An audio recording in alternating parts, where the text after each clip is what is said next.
पूरा इत्तेहाद का फ़ैसला है, पूरा कोalition का फ़ैसला है कि हमारा मुतालबा एक फुल कोर्ट बेंच के लिए, ये मुतालबा आइन के लिए, जमहूरियत के लिए, अदालत का अपना इंटेग्रिटी के लिए हमने ये मुतालबा किया था कि सारे कोर्ट के, सुप्रीम कोर्ट के जजेस बैठ के ये अहम केस सुने। वो इसलिए कि ये केस पार्लियामान के this case is about parliament, this case is questioning the actions of the deputy speaker. और हमारा जो सुप्रीम कोर्ट है अब बार बार ये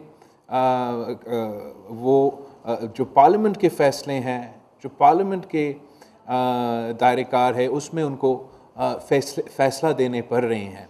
तो जब आप एक इदारे के बारे में फ़ैसले दे रहे हैं तो हम समझते हैं कि आपका भी पूरा इदारा बैठना चाहिए और ये फ़ैसला सुनाना चाहिए। अगर पूरे फुल कोर्ट बेंच हमारे बात सुनता तो फिर पूरा पाकिस्तान आपका फ़ैसला को मानता। इसलिए हमने ये फ़ैसला किया है कि जबकि हमारा ये मुतालबा नहीं माना जा रहा है तो पाकिस्तान पीपल्स पार्टी और PDM में शरीक सारे जमातें जो इस वक्त हुकूमत के इत्तेहाद में शामिल है, हम जो पंजाब चीफ मिनिस्टर इलेक्शन के हवाले से सुप्रीम कोर्ट में समात कल जारी है। तीन सुप्रीम कोर्ट जजेस ये फ़ैसला सुन रहे हैं और हमारा इत्तेहाद उस प्रोसीडिंग्स को बॉयकॉट करेंगे। Thank you.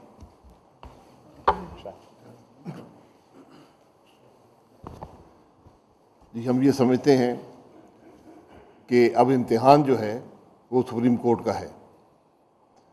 ये इंसाफ का तकाज़ा है, ये कानून का तकाज़ा है कि जब एक जज पर या एक बेंच पर उंगली उठा दी जाए तो उनकी ज़िम्मेदारी बनती है कि उस फैसले से अपने आप को हटा लें। यही कानून की बालादस्ती का तरीका होता है। यही हर अदालत में, दुनिया में जहाँ पर भी कानून और आइन की बालादस्ती हो, वहाँ पर यही फैसले अदालतें करती हैं। यहाँ पर